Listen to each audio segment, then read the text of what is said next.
కూడా నేను మీకు తెలియజేస్తున్నా. బ్రహ్మాండమైన నాయకత్వాన్ని ఇచ్చారు మీరు ఆదాయాన్ని సంపాదించారు.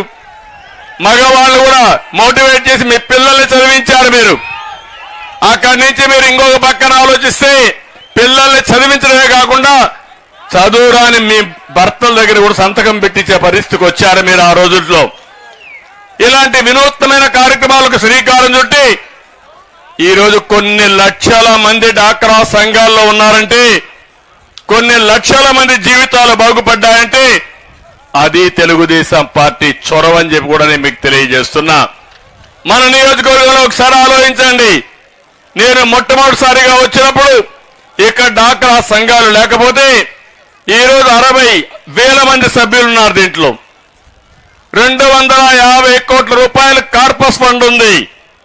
ఇలాంటి పథకం చేసినప్పుడు నాకు ఒకటే అనిపించింది, ఆడబిడ్డలు ఆర్థికంగా పైకి రావాలంటే పొదుపే కాదు, మహిళలందరికీ ఇంటికి 2 ఆవులు పట్టిస్తే ఆదాయం వస్తుందని ఆలోచించాను.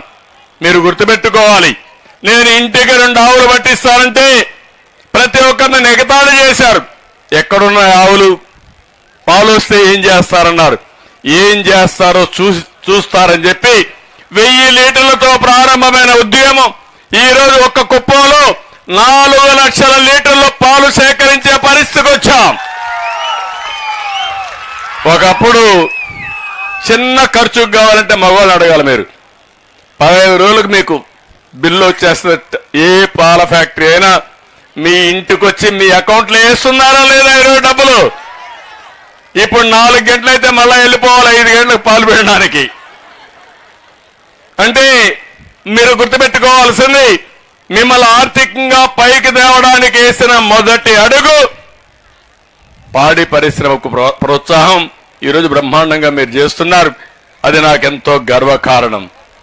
అదేవిధంగా ఆలోచించాను, మా తల్లిని చూశా నేను. మా తల్లిని చూస్తే కట్టెలు పొయ్యి, ఆ రోజు మీకు కూడా అందరికీ కట్టెలు పొయ్యిలే, అప్పుడు గ్యాసే రాలా. ఎవరన్నా గ్యాస్ వేసుకున్న వాళ్ళు టౌన్స్ లో కొన్ని కుటుంబాలకే పరిమితం అయ్యేది.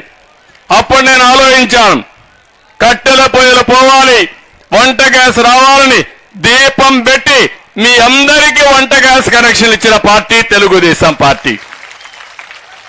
నేను అప్పుడప్పుడు చెప్పేవాడిని, ఇప్పుడు మగవాళ్ళు కూడా వంట చేయొచ్చని. ఎందుకంటే కట్టెల పొయ్యి కాబట్టి ఊత్తా కూర్చోవాలి. ఇప్పుడు ఆ బాధ లేదు మీకు. మగవాళ్ళు కూడా మీరు బయట వేస్తే మీ పనులు చూసుకొని వస్తే కాఫీ పెట్టడం నేర్పిస్తే కాఫీ పెడతారు, బిర్యానీ కూడా చేస్తారు. ఒక విధంగా అది మంచిది కూడా, ఆరోగ్యానికి కూడా మంచిది. అలాంటి వినూత్నమైన కార్యక్రమాలకు శ్రీకారం చుట్టాం. అక్కడి నుంచి మీరు ఒకసారి ఆలోచిస్తే మన నియోజకవర్గంలో మరుగుదొడ్లు లేకుండా, తెల్లవారితో ఉదయం నిద్రలేస్తే మరుగుదొడ్డు కోసం ఎక్కడన్నా పొలాల్లో పోతే మళ్ళీ సాయంత్రం వరకు పోవాలంటే అవమానంగా భావించేవారు. అప్పుడే నేను ఆత్మగౌరవం పెట్టి కంపల్సరీగా ప్రతి ఒక్క ఇంటికి మరుగుదొడ్డు ఉండాలి, మా ఆడబిడ్డల ఆత్మగౌరవం కాపాడాలని ఆలోచించిన పార్టీ తెలుగుదేశం పార్టీ. ఇంకో పక్క మీరు చూస్తే మధ్యాహ్న భోజన పథకం తీసుకొచ్చాం. అందులో కూడా ఆడబిడ్డలకే ఇచ్చాను. ఇంటి జాగాలు, అంగన్వాడీ, రేషన్ షాపులు ఏది చూసినా మీ పేరుతోనే ఇచ్చాను. నీళ్లు కూడా మీరు ఆలోచిస్తే చాలా సమస్యలు వస్తున్నాయని ప్రొటెక్టెడ్ వాటర్ స్కీములు పెట్టి ట్యాంకులు కట్టి మీకు సమయం ఆదా కావాలని నీళ్లన్నీ కూడా ఇచ్చాం. అదే మాదిరిగా మినరల్ వాటర్ కూడా మనం ప్రొవైడ్ చేశాం. పాడి పరిశ్రమ అభివృద్ధి చేశాం. పెన్షన్ కూడా